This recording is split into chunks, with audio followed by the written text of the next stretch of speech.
આમોદ તાલુકાના નાહિયેર ગામ પાસે છોટા હાથી ટેમ્પો અને બાઇક વચ્ચે ગમખ્વાર અકસ્માત થતા બાઇક ઉપર સવાર બે યુવાનોના ઘટના સ્થળે જ કરુણ મોત થયા હતા। ટેમ્પો ચાલક અકસ્માત બાદ ફરાર થઈ જતા આમોદ પોલીસે અકસ્માત ગુનો નોંધી તેને ઝડપી પાડવાના ચક્રો ગતિમાન કર્યા છે। આમોદ તાલુકાના નાહિયેર ગામ પાસે છોટા હાથી ટેમ્પો અને બાઇક વચ્ચે ગમખ્વાર અકસ્માત થતાં બાઇક ઉપર સવાર બે યુવાનોના ઘટના સ્થળે જ કરુણ મોત થયા હતા।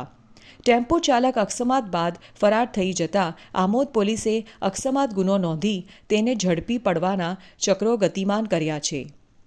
આમોદ તાલુકાના અન્નોર ગામે રહેતા મુકેશભાઈ સોમાભાઈ સોલંકી તેમજ સુરેશભાઈ બચુભાઈ સોલંકી બંને પિતરાઈ ભાઈઓ પોતાની ભત્રીજી વૈશાલીબેન ગણપતભાઈ સોલંકી 28મી ફેબ્રુઆરીના રોજ લગ્ન હોવાથી તેના લગ્નની કંકોત્રી વહેંચવા માટે પોતાની બાઇક લઈને જંબુસર તાલુકાના ગામડાઓમાં ગયા હતા।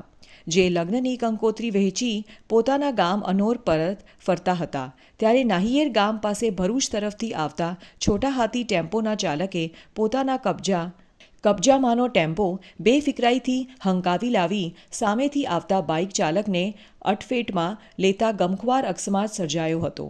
જેમાં અકસ્માતમાં ગંભીર રીતે ઈજાગ્રસ્ત બંને પિતરાઈ ભાઈઓ મુકેશભાઈ સોલંકી તેમજ સુરેશભાઈ સોલંકીનું ઘટના સ્થળે જ કરુણ મોત થયું હતું। અકસ્માતની જાણ આમોદ પોલીસને થતાં Amod police sub inspector Rajendrasinh Aswar સહિતનો પોલીસ સ્ટાફ તાત્કાલિક ઘટના સ્થળે પહોંચી ગયો હતો અને અકસ્માતમાં મૃત્યુ પામનાર બંને યુવાનોના મૃતદેહને આમોદ સામૂહિક આરોગ્ય કેન્દ્ર ખાતે પોસ્ટમોર્ટમ માટે મોકલી આપ્યા હતા।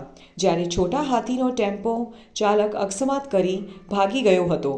આમોદ પોલીસે અકસ્માત ગુનો નોંધી કાયદેસરની કાર્યવાહી હાથ ધરી હતી।